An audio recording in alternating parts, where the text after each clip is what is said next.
good point to talk about Kaal Bhairav. When you actually will understand who Kaal Bhairav is, you will realize that you are the most, how to put it in words? I can literally just feel him. But you're talking about space and time, you will go beyond it. Let's put it in simple language. In fact, there are so many aspects of Kaal Bhairav. You might be knowing 64 forms, 8 deities, and beautiful. But actual Kaal Bhairav is unconditional love. So we look at him at a furious form. That furious form is his ego. Like people look at Kali as, ugly, dirty. But she is Divine Mother. So Kaal Bhairav is Divine Father. When you build that connection, that ugliness will turn into some blissful experiences. That is Kaal Bhairav. Is it a fast acting deity? Yeah, aggressive. These all Shiv Rupas are aggressive. You have jumped into a category where all aggressive. That is the reason, when you meet people, who is worshipping Krishna, who is worshipping Kali, they also behave that we pick up. I feel more aggressive since my Kaal Bhairav stuff has increased. Like I do some mantras and all that, but whenever you are stuck, if you don't know where life is going, just pray, guide me. I assure you, help will come. It will come in 2 days, it will come in 3 days, it will come in another person, it will come in something. You have to pick up those subtle. Okay. So when you're picking up, like they are constantly, ye Wi-Fi ke oozing out towers. Signals are given by deities all the time. If you're receptive, subtle, how will you, when the mind goes quiet, you'll pick up. Once you pick up, automatically doors will start opening. At the same time, when the doors are blocking, understand that they are blocking it. Don't let your ego come in that, oh, mujhe todna hai, ye karna hai. No, it's a bad sign because that deity knows more than you. He knows everything. All you have to do is surrender your ego. So when you're stuck. Have you seen Interstellar? Yes. Matthew McConaughey in the climax, he sees his daughter's past and he's trying to tell his daughter through the future that don't do this. This is going to be the wrong move. Yes. That's kind of version of what the deity is trying to do. Definitely. Like constantly guiding you. And at the same time, you can't switch into deities all the time. Because, there's a way to cook Maggie. There's a way to cook coffee. Beer, boil the water, whatever. There's a way to make the paratha. Oh, way again a technique. And sub deities ka alag technique hai because every deity has a personality. That we have to understand. And after a while, when you evolve on the path, you will realize that the deity never existed. Because the deity is within you. That is a very high form of bhakti. The deity was a instrument to get you to the state where you are today. So once the job of the instrument is done, you have become the instrument.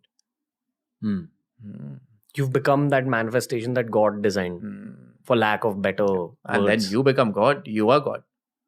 Because you think, oh, God is there. God is within you. That is the reason in Sanskrit, we have different words. Bhakti Bhava, Prema Bhava, Vatsala Bhava. But the love for God is known as Bhakti, highest. Like I can't love you, I can't love my wife, I can't love my sister, I can't love my dog the same way. But English love bol diya to love ho gaya. But in Sanskrit we have specific terms. And when we talk about Bhakti, it is the love for the highest which is in everyone. Okay. Without talking to me today, if I rewind you back to this morning, the moment you met me, could you tell there's some Kaal Bhairav stuff going on? Yeah, without meeting you, when I saw you and when we were shaking hands, there was a beautiful tingling. But specifically Kaal Bhairav? Yeah, sadhaks, they vibe together. Yeah. Okay. Something about, but you need faith. One thing that fascinates me, and it shouldn't fascinate me because this is my test, it probably fascinates me in a science fiction way. Yeah. Is this whole thing about how when you pray to a deity, you start resembling it in terms of the way you start looking. I have a lot of actor and model friends, and when I tell them this, it's a very looks and cosmetics oriented industry. They all get very fascinated. And their first intent is, oh, then who should I be praying to? Krishna, because he was beautiful. So I'm like, wait, that's not the point. And then I realize it's the deity's trying to tell me this. Yeah. It's not the point. This is something very, very subtle that people don't understand. The more you start, now suppose, imagine that you think about chocolate all the time. Chocolate will come to you. These are lower laws of attraction or manifestation. But when you worship a deity, you become so much one that the deity starts talking through you in the beginning. In the beginning? In the beginning of the sadhana, to give you glimpses that the deity is existing. Later, you start seeing the deity. It said when the third eye chakra actually blossoms or comes, you talk to the deity in many, many ways. But then also remember that you're beyond the deity, because that is also an ego trap. That is the problem with worshipping gods, because jnana is very important. Even if you read Bhagavad Gita out of 18 chapters, first 3 chapters, Bhagwan is giving jnana all the time. That you're pure consciousness, pure consciousness. Based on that knowledge, you do your action. Karma. And in the last, he talks about bhakti. People say bhakti is very easy, one of the most difficult parts. Imagine leaving everything. You know, sannyasis? You come to Rishikesh, you see people wearing orange clothes and shaven heads. There's an Upanishad called Sannyas Upanishad. And that, you know what they do? When they're doing their rituals and moving on the path, they shave their head. And suppose now, you know how I have my Aadhaar card, my name and all. They will do a Havan Kund and they will do their own final rites. मतलब आधार card नहीं, passport नहीं, कुछ नहीं, and then the term sannyasi is given. Wearing orange, that resembles the sannyas. For him, Mother Earth is the bed and the sky is the duvet. That means कुछ नहीं है मेरे पास. I'm dependent only on him, nothing else. Can you think we are at this stage to leave now and walk? No. We want comfort, we want name, we want fame. But when you get in that state, you will realize everything is yours.